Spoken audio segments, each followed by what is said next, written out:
Adeshimamba Yamamuina Ajo Emamu Akwaba Bium Edinburgh FM TV so yes Emamu Kwanche Infidie and Edi Ejuma and into how kakra by Emamuina Ajo as Emamu Akwaba Edinburgh FM TV so Emre as to say you may sama Yabuano if you my money Ninia ever sumo say KFM TV News na asida kesi en confirm KFM Musical Center yes open instrument papa abo sorry and now jumedie bi asia KFM Musical Center nkwa and enyumre make for a day ama wo mo drum set combo guitar microphone speaker ni nya nudwe ni etwem e KFM Musical Center wonsa ebetimi akaninya ebi wo ho ukopie mu akra zongole na eho anomabon santintin ni wo mu ebutu asantimantem so wo mu ewadum wo mu ne Sambra Hotel no ana ebonhwani ma enyumre wo mu ebo ye chidoma edi news ye ebesomo sa enso ana dada batech hub enso eton phones ene ho akade bia say Infinix iPhone Samsung Yam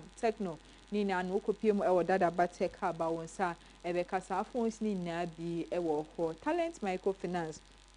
enso sika krabia aba ebo ni padodo na ma musika sem ekonenim ejina ni nai so brane ade ama wonu ti se oya nkwankwan edwume sorry ana school for na mo pa bia ya mbetimi ede musika esie nkwa ade a mekanfo Talent Microfinance ede ama enyumre sa enso ana enyumre na Kiss Kitchen enso ebo yichidom my dear enyumre news ye de ebe so mo se opa aduane bia fufuo ampesie emo jollof rice plain rice ni ni ano kopie mu ewo na Kiss Kitchen a ubenya senduane ni na bi ewo hopsa wo mu ewo kaneshi eho ana wo mu ebutenu tu betimi akwaji se oye wedding wo engagement wo ye naming ceremony na opa bebi a betimi a order weduane afidia mekanfo na Kiss Kitchen ede ama enyumeru jumekwo we ana enyume wo mu ina ebo ye chido ma di KFM TV news no ye de ebesomo eho se enyume nsem no edoso ye papa na mekai wo se etwago ewo ye abefo ntentam fidie ne so Facebook any YouTube KFM TV GH no to wetimi akohwe bi na wa share na wa like na wa dwentwe no so de go ase amai kama eho samrebe ma ebe kan ni nia ede ama enyume nsem no de bedi mo akotini ebi enese Ibrahim Ejay ede abetudwa wode nsem we ekoma NDC amani okro no se eye EC chairperson peso mu no wo monhwe na wo monfa evidence a esunye papa famra emmontin ye de mu nchemo ebebrew enyumre sa enso so ana doctor nana ayu efuye enso ebo mampeni eye dada abedi eche Dr. Mahmood Baumia wo bonechi se 2028 abato no wono de wode ne support na airtime nechi ye de mu nchemo enso edbebrew ye de dwede nsem ebeka ho edi amo eye NYA boss eye Osman Ayarega enso edi nsem bia betudwa eno so ye de mu nchemo ye de ebeba besum enyumre eni je de nsem eka ho Kwame Eugene Nyumtuni wono so ne ho nsem abeto ye apno so aye betu ne sesani abasa de ama enyumre ebusuafo we ne nsem ene afofro pi enyumre yabo ano aye de ebesum se eye no nsia kase ewo KFM TV so enyumre edin a meje so ene Maame Esi Nkrumah metwa me ho sema aba me ba nsem no mehya ase ede ama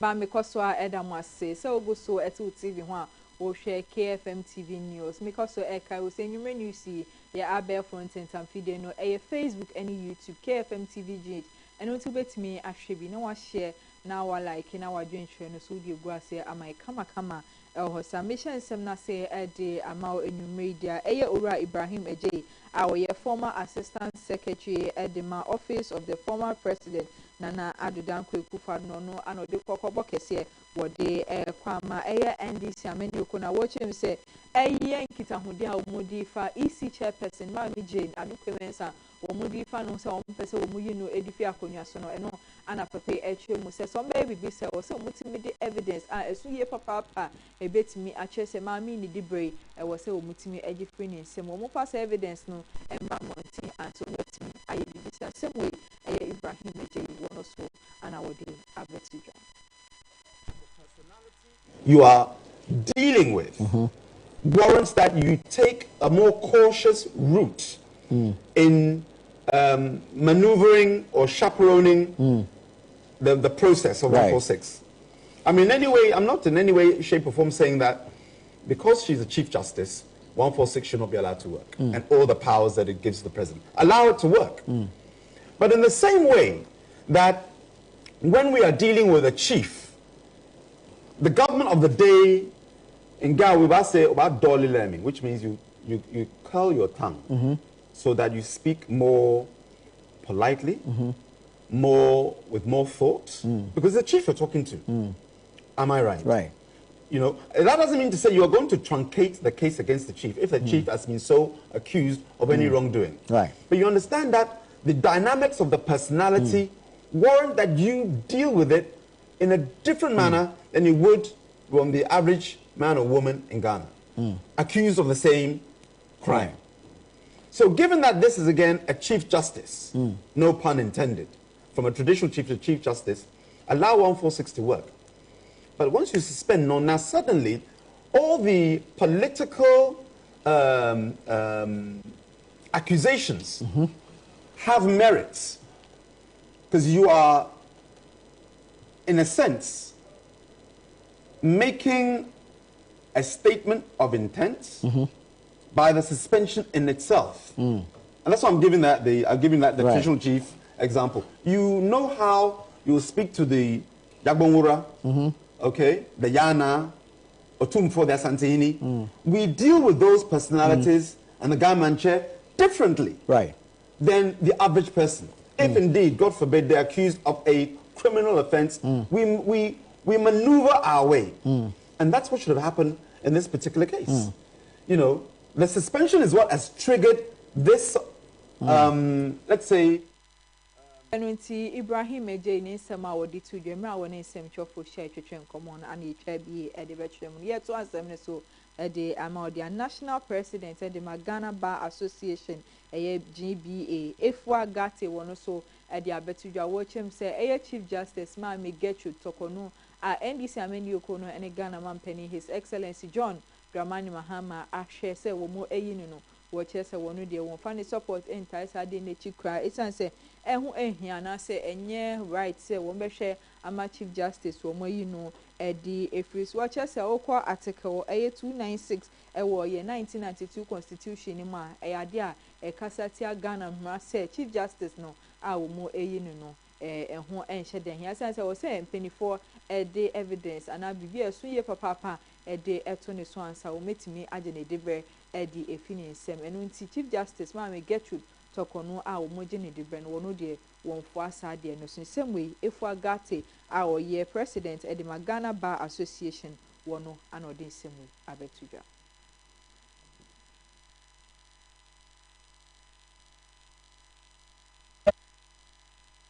Performed your duty as judges without fear or favor. You stood for the rule of law. Your assassins hated what you stood for and murdered you, but they could not eliminate what you stood for. Your monument stands in the forecourt of the Supreme Court building as a constant reminder of the good qualities required of a judge. Permit me at this juncture to highlight a matter mentioned in the decision of Her Ladyship, Justice Martin Addo, in the case of the Republic versus Director of Prisons and another, ex parte Shackleford, 1981 GLR, page 554. In her judgment, she observed at page 576 that people had used the AFRC era to settle old scores. This was the underlying reason for the British murders, which unfortunately have become a dark part of our national history. Bitterness, which gave rise to a vendetta, the consequences of which went very wrong. We should be careful as a nation not to go down the slippery slope of endless revenge by justifying various acts with the refrain, but others did that too. We then rose as a nation from the ashes like the phoenix and decided to conscientiously do better by making Ghana's democracy and penchant for the rule of law admirable and attractive to many worldwide. An independent judiciary, in its true sense, is a bulwark for all who seek justice and should be jealously protected.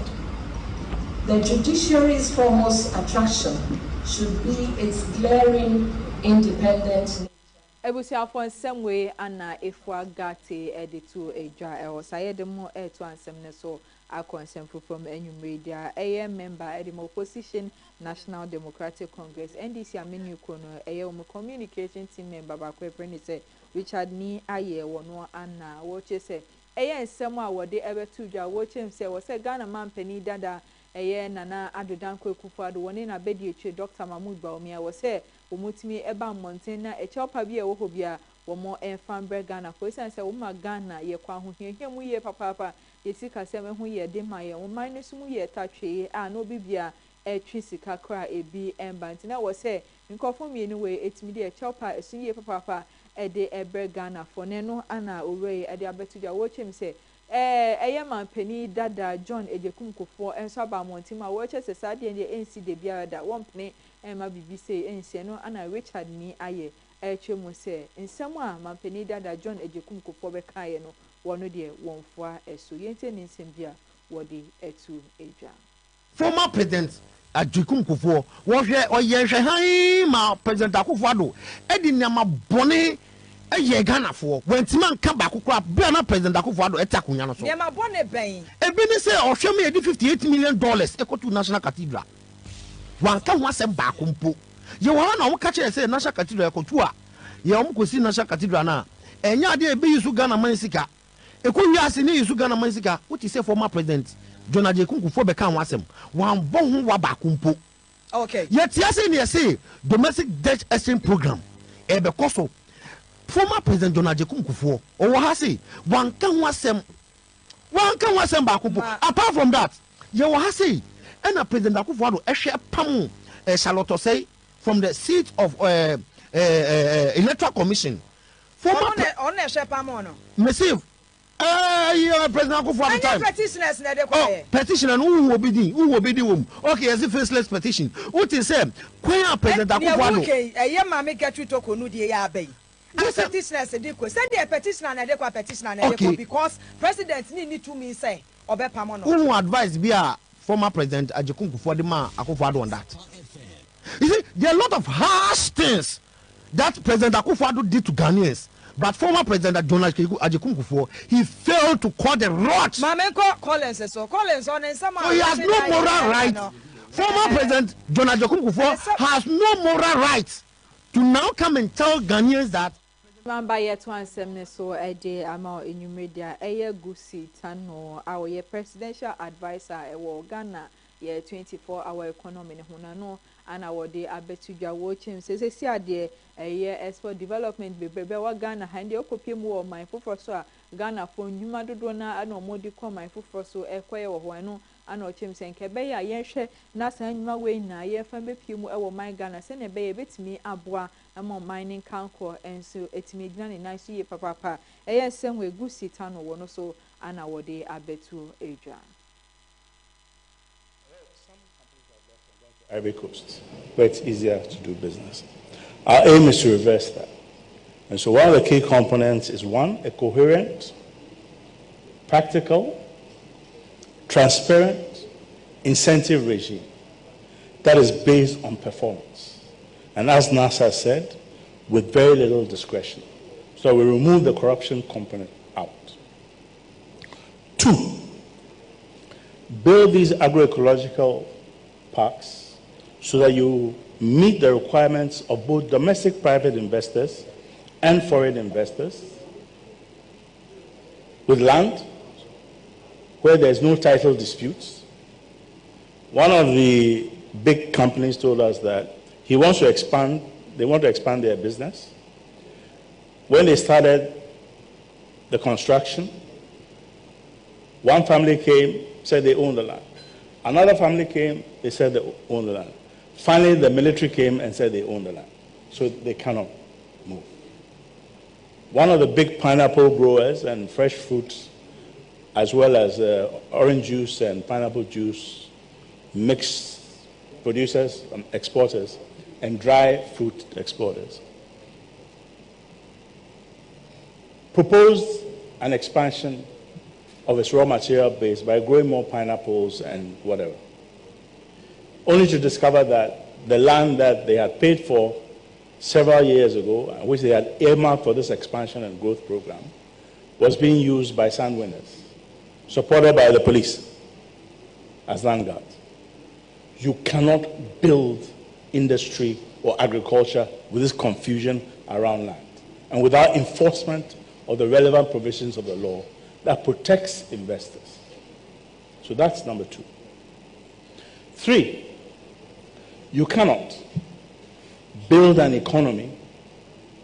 build a private sector with 36% interest rate. It's not going to happen. You may deceive yourself, but it won't happen. And nor can you build an investor-friendly private sector response if the tenor of your loans is 12 months or 24 months. You're looking for patient growth capital that allows for expansion,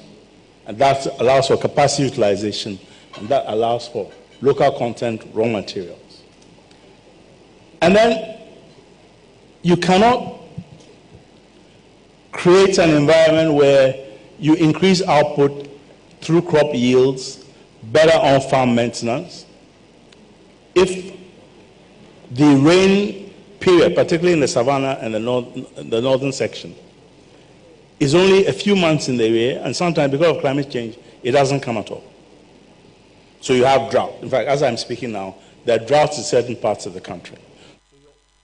And of course, say Ghana, 24-hour economy policy. No say bet me abuama ya implemented. Net me edi abemu edi amagana for the Sika Ghana. Ye be here edi ashemu kene be free sector investments for honey say Sika no sombo $40 billion Asika we and ye be here send be bet me abuama 24-hour economy no yet me I implement ewo my Ghana wa. In some way so go sit down or one and of course the total estimated investment required over the next few years is about $4 billion times 10, so 400 billion Ghana cedis. And we hope it stays that way. And most of this is going to come from the private sector. One of the problems that investors have had in working in Ghana, and I'm sure all of you have heard that because of the unpredictable and incoherent incentive regimes and also the high costs of operating in Ghana, including the under-table payments and requests and corruption, some companies have left and gone to Ivory Coast, where it's easier to do business. Our aim is to reverse that. And so one of the key components is, one, a coherent, practical, transparent incentive regime.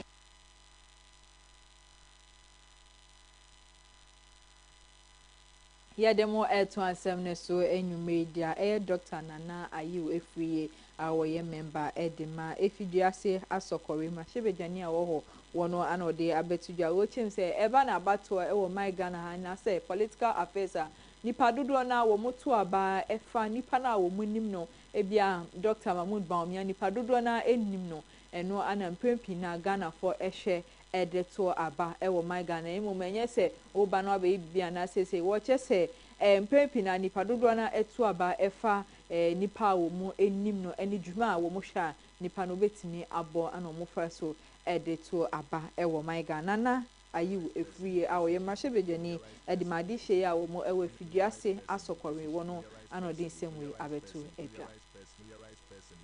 no on the bia no omude party ni ma no kofo koye ono na Ghana fo nim omude ma no na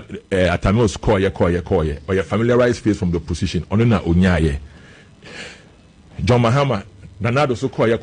ono na no munim ono omude ma no John Mahama so ekoye ono omude amano enti se sia no se NDC fo se John Mahama ni ho a if, according to my subjective, there again I say subjective, observation, longitudinally, no, my subjective observation, no, let's say, so all the sadie way analysis there, it would have been best for, for NDC to have brought Jinana. Yeah. Because on the ticket, you know, we caught by year 2 already. Yeah. 2016, 2020, eh? Yeah. 2020, and we caught 2024. Yeah. So Ghanaians are familiarized with her phrase. Logically, from my observation, which I say is subjective, which means that without any empirical evidence. 2, Umuvu also by MPP, Bawumia, we caught 2008, 2012, 2016, 2020, 2024. 96.3. So it is most likely, yes, the familiarized faces in Ebewini, Senana Kwa, without any evidence. So looking at that, you know, it looks like there should be a research to find out from Ghanaians. Since 92, their method of voting for people on a ticket, it appears to say, yenya trend. Akwaya say, wa, oye familiarized, no, one omobo, no more sounds so Eddie Obabium. Otherwise, Anka John Mahama in Lusu over 1 million votes. Emani seat no Lusu no basa, but he came back formidable and he has what trashy MPP solid, and I was set it record. So ansem so ede ama enyu media samo aye eyepaye wono so ede abetuja wode kokobo ketepa ekwama NDC amenu ekono ene mampeni John Dramani Mahama woche say illegal mine miche galam say ekoso my Ghana and won share na won ka bibi enfamfam say ne be ya won betimi ejai ewo my Ghana no ya de bia say Ghana yensuo ene ye sase ene ye kwaye ahodo ewo my Ghana nti be ya mpenifon share no mo form 9 NC form na galam say a ekoso ewo my Ghana ha no wo mo enye bibi enfa ho ya maybe a rekoso galam say fight no fimra ye nuanom NDC fo beja abanwa yi medwene ho amenti ase ye won sama wo kan emra na wo position say won wo ba na wo twen biem pe sa galam say nsimi kura ye ntibi okay now so ni aye hu no ase ohaw no ewo ho na wotitin o ma na yakwakire nipa because ya kire nipa dunson 17 ano mo ye galam say dey do aba bonti he almost yakwakire nipa banum bi dey do abegu social media so na he now so but o mo kire mo a o ma kire mo ampa enkofo no ye won TV so ya kire won wode won kwahin so wode won court won edi won asem I was say media need to media children say nipa bi so ya wa kire won nipa banum a wa kire won wo court then na court kan so say ya mra foforo parliament so okay galam say to be prison by 25 years okay the judges no court war can say security agencies no be won ba near prosecute won ma judgment ye nti wo ya hatu won akokire yi na nipa bi na social media so check chang wo say dan no aye ne say bi say no wa to na ba ko say na Chinese fu bi di na echi no wa share me ona bo hana bi si oh really yeah oye no oba betia yeah the fight galam si Momoro so mutumi chiri bia no yeah the fight galam si come here tin ton chin yeah the fight galam si no ba ku bia bi hu and it say no wa you be say no connect clean no the next you see we are serious. We see our phone same way and penifo edit to dwa ho sai de mo eto ansem ne so akonsem from dia yedim kopie mu ewo efija eye kwaben not na eye ndaju bosume ne da eto so eduasa ewo afimpinu ni eduono enum ana eye national security personnel se bom homodin ekopie mu ewo efija kwaben not a mo chem se eye mbebunu a dodo na wo mo eye ndisi amenu kono wo mo eye basabasa ewo ho a eno enya asem pitu akra penifo a womo ewo ho na mode se oyeche ekopi wom so mo chese kata hye any proye bi ekoso ho a womo enti ase enu ti womo bebunu de enya ade a wom beje sade we atumenu enenam so ema mentimi ho ase ekoso ho a womo di security personnel sa hodo na ekogu sabia ho a mo kohwe ma asumdwe etimi epie mo ho na mbebunu e ade a womo de nsem dodo na etu dwa womo nsem no bi ana ye de ebremu Mama, wait. Now we are done. Say, I can't go back to your father. The way and when your mama, I'm for why.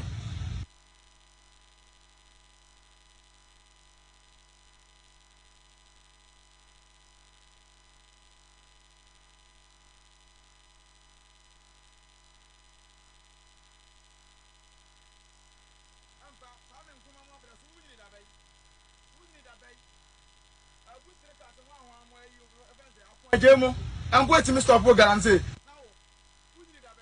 Yeah, the more air to answer me so I can send from there and they do a better dress. So for PM ever fire service a year Ghana with me album Humodin Ama. This year there a year nipa best 578 a year fire recruitment and our so ever my Ghana high no I needed the same year papa a day amo my Ghana. It's saying in Jumana ano muguswa wo e create send be and bebuno any nipa dodo na wo enya ejuma nye no wo so wo betimi enya ejuma aye na unemployment adoso e wo my Ghana ha no eto ebetimi etwanu ti sesi ade eye nipa bese 578 ana ya form edwum e wo fire service ejuma ko no emunsemwe ana mpenifo e de tudwa e wo dwumede no ase. We celebrate the commissioning of 356 men and 222 women who have courageously chosen to dedicate their lives to service of our beloved country. Your confident turnout, impeccable discipline, and precision on the parade ground are not only a reflection of personal commitment, but also a tribute to the excellent training you have received. The establishment of the Fire Service College marked a transformative chapter in the evolution of the Ghana National Fire Service. It was founded with a clear mission to train highly skilled and professional fire officers capable of providing decisive leadership during complex emergency and varied incidents scene. What began as a conventional fire brigade is now progressing into a modern multi-hazard emergency response agency, and this maiden batch of officer cadets is living proof of the strategic vision. Today's graduates enter the service that is facing growing demand. Urbanization, climate change, industrial hazard, and domestic emergencies require our fire personnel to be more prepared, better trained, and more agile than ever. This is why continuous investment in capacity building remains a top priority of the government. The Fire Service College will continue to receive support for infrastructure, logistics, and curriculum development to remain a center of excellence. Even more impressive, the service helped save property worth over 150 million Ghana cedis in the first quarter of 2025 alone, compared to just about 45 million during the same period in 2024. The acting chief fire officer, directors, officers, and men of the Ghana Fire Service, your tireless dedication has not gone unnoticed. You work in dangerous conditions, often without the recognition you deserve. Ba in some way an penny for editor ewo jumede no ase ye to asem ne so edemo akopie mu ewo nsem fufu mu dia ende due eye striker National Identification Authority penny for editor so eno de omudi omaka de ene wo mu bibia egu ho no eno ana betodwa se eye ende jun busmini da etoso eduasa ewa fimpini ni eduonu enum no eye adwumafo asan afọ makande ene wo mu bibia womo ahyasie oye adwuma ewo se no nti womo de eye nsem we ekwa mo bibia se wa Ghana card eho atochima na se opese oye ne foforo no womo asan ahye adwuma se bi mesa se womo de strike no ehihye so ni penifo ene omakwa setina womo de nsem bebre na ato omanu a womo chemu se eno enam so emomo strike no womo de ninia aba na wie ya womo ehwe nimu se mpenifo betimi ahwe na womo aye bibi ede afa ho amomo anyesa wombesan ede omakande ina egu ha strike no wombeto asubium ede amobibia no nti semwe ana mpenifo enso ede abetudwa eho sa yegina mo nsemi so na yetwa ye ho sima abaye ba yeto ansem ne so ede amo.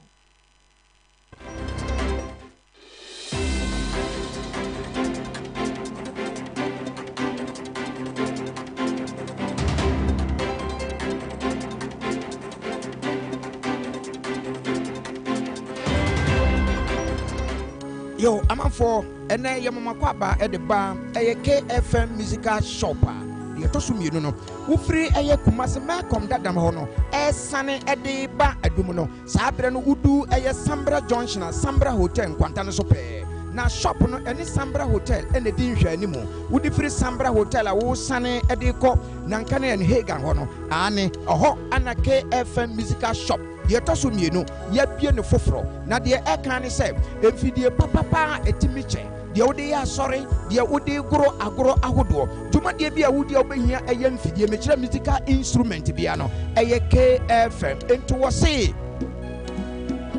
Ghana Muntie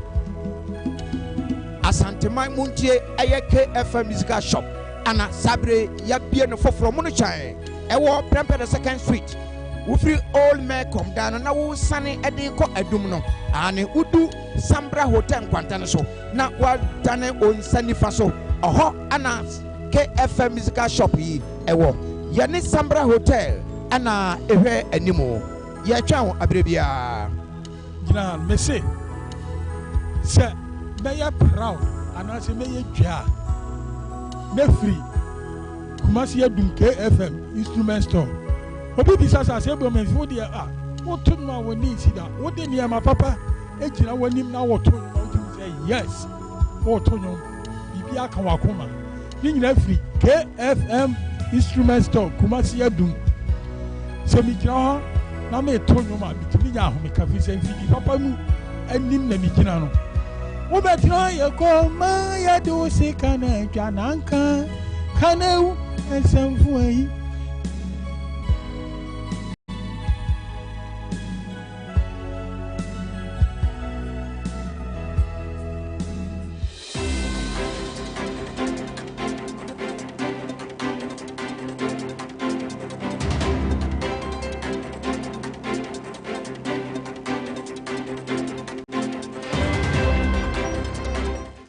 For you so Emma Kwaba Edamase, say you may go so Etimu TV home, KFM TV News, because so Eka will say news, see Abe Fontaine and video no Facebook, any YouTube, a trego or when to bet me, Akoshebi, now I share, now I like, now I drink channel, so would you go say, am I come, Mary Ma, a kind in ya a day, I'm more made one seven so a day, I'm more and you made a Dr. Joseph Bonnie, our leading public health expert. Ewo my Ghana wono ono de kokobo kese e de kwama obi bia Ghana for esuku for ni obi bia se COVID-19 ya de no asan amane hunu su ye papa akopie mu University of Ghana omo HS esuku for dodo na ena enya ya de bi wo ha eno enam so mo de tabuno ato omo social gathering so ina nti eye doctor e de kokobo ena de kwama obi bia so obi bia enhwe ne hu ye na COVID-19 ya de no ade asan amane hunu mesu bi msem doctor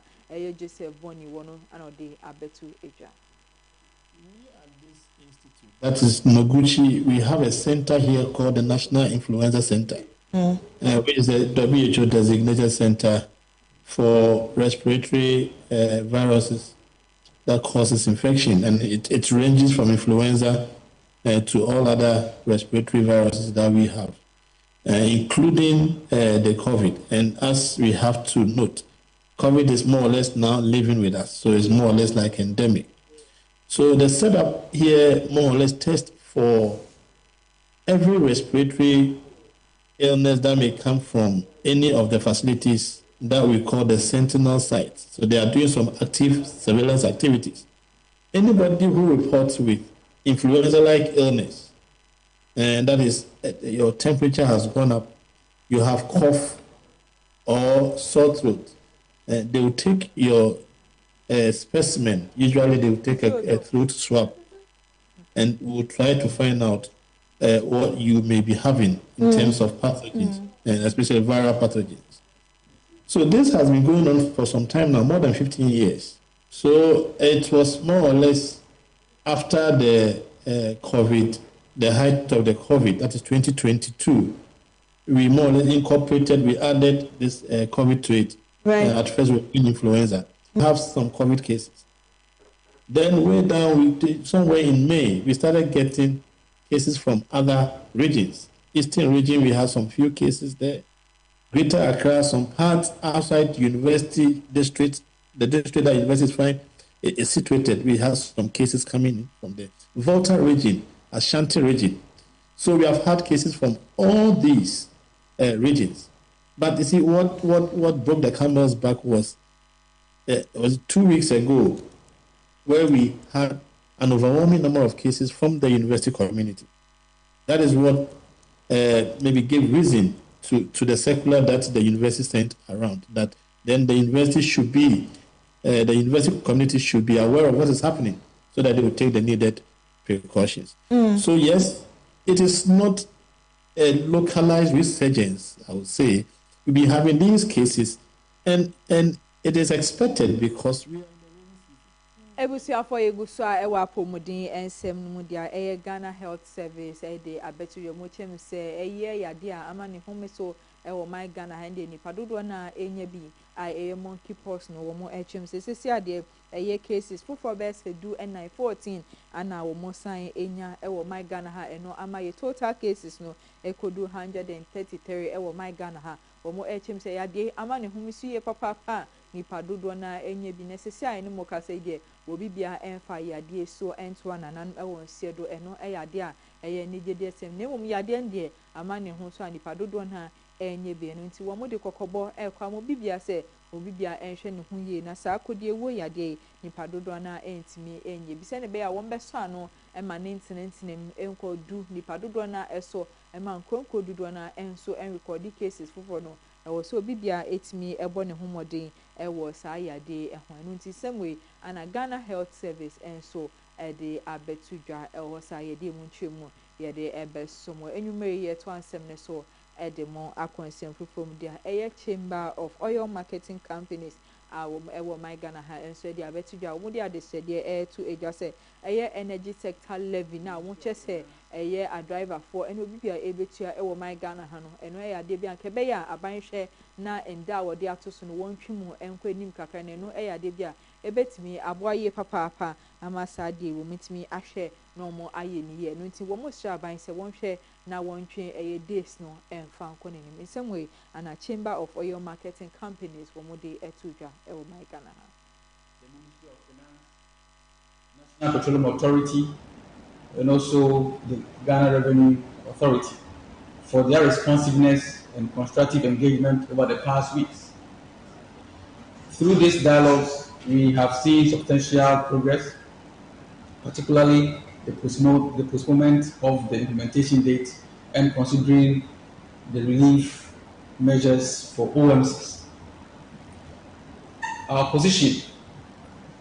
on this basis, we affirm our commitment to supporting the implementation of the ESS DRL, or let me say the levy in short, and contributing to Ghana's energy sector recovery. However, the sustainability of OMC's business heavily relies on implementation of the corresponding relief measures, which were proposed and mutually acknowledged during those engagements with the Ministry of Energy and Green Transition. So in view of the above, we respectively called for the following actions to be operationalized without delay. Extension of the levy payment period from 30 days to 40 days to ease cash flow constraints from our members. Transition of eligible OMCs from cash and carry model to credit-based tax payment structures supported by insurance bonds or bank agreements. And also phased removal of all petroleum subsidies to eliminate distortions and ensure market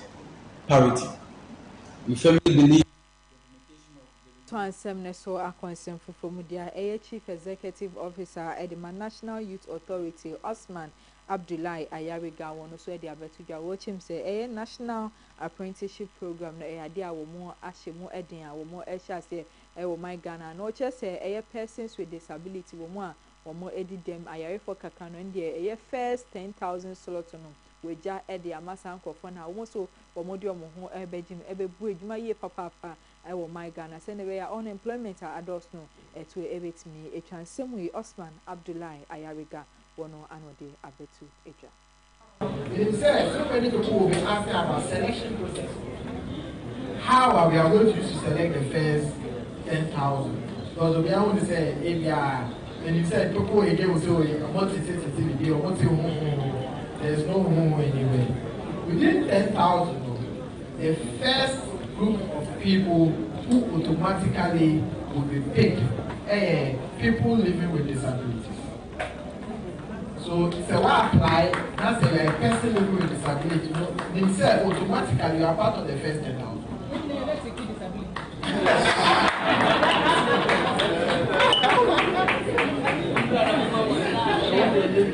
Yeah, so far, if you are person living with disability, automatically you will say. And as for person living with disability, say who are you? If we see you. Ebusiafo nsɛmwe ana Osman Abdullahi Ayariga editudwa ewo dwumedie no ase ye gina we so na yadane ye ho sima abaye ba ye den nsɛm no ekwa ni dedie emu.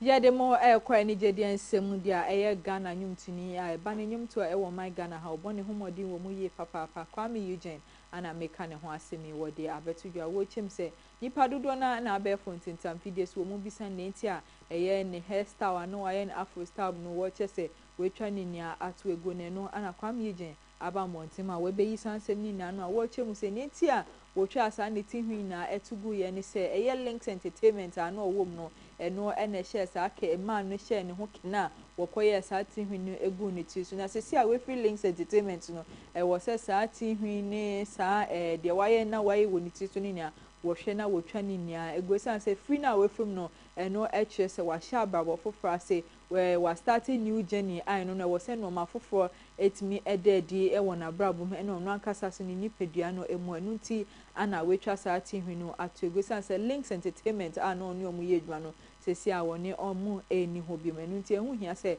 wode sa tinhwi no ebegu ne tin na akoye se eye ni old lifestyle na se ni old Links no ana se ni old record label no ogu so ewo mu bi mo che se dabi sesi a de we free ma wa share journey foforo ase ewo my Ghana nu nti wo se otimi twa tinhwi we gu no bi wi a ehu sense san aba wo no Kwame Eugene na brabo menu nti semwe ana nyumtini Kwame Eugene enso ede abetudwa ende dwe ye gina ni semi so na ye de ni gede sem enye nyume kase no ye de ni aba na wie ye na nyume sem no edoso ye papa na de di mu akotine ebi ene se eye ora Ibrahim eje echemu se eye ma isi amu peso mu yi na wo se mu timi di evidence a esun ye papa eba emontimasa wo mo aye bibisa ye de mu ntwemu ede besumo enyume sa enso ana Dr. Nana Ayu efriye abebo mampeni dada abedetwe Dr. Mamuba omia echi se 2028 abato no nkunimde entimi enkoma no ye de mu ntwemu ebro ye de adwade nsem enso eka ho ede ma why eye NYA boss enso ede abetudwa wo chem se eye National Apprenticeship Program no first 10,000 slot no wo hwe se persons with disabilities wo mo ana wo mo sa ebetimi aka ehosa ye de ni de nsem enso eka ho ede ma Kwame Eugene a wo tonyum ewo my Ghana ha enso ebakasa efa ni tinhwi na wetwa ato egu no wo chese na wo Links Entertainment wo no ana wo ye sa tinhwi na sesi a we free mu de ewo se otimi etwa ninia etu egu ebusuafo weni nsem ene afufuro pi a enyume ye bo ano a ye de ebesun se KFM TV news asida kese enko efama ya bo afọ abibia no wo mu ebo ye chido ma edi news ye de ebesun KFM Musical Center dada Tech Hub Talent Microfinance ana Naki's Kitchen Jumeko we ana enyume wo mu ebo ye chido ma edi news ye de ebesun ye da production team ni na so ase sa abibia no wo mu ebo ye chido ma edi kase ye de ebro edin ameje so enyume ene Maame Esi Nkrumah ye mamu ina ajo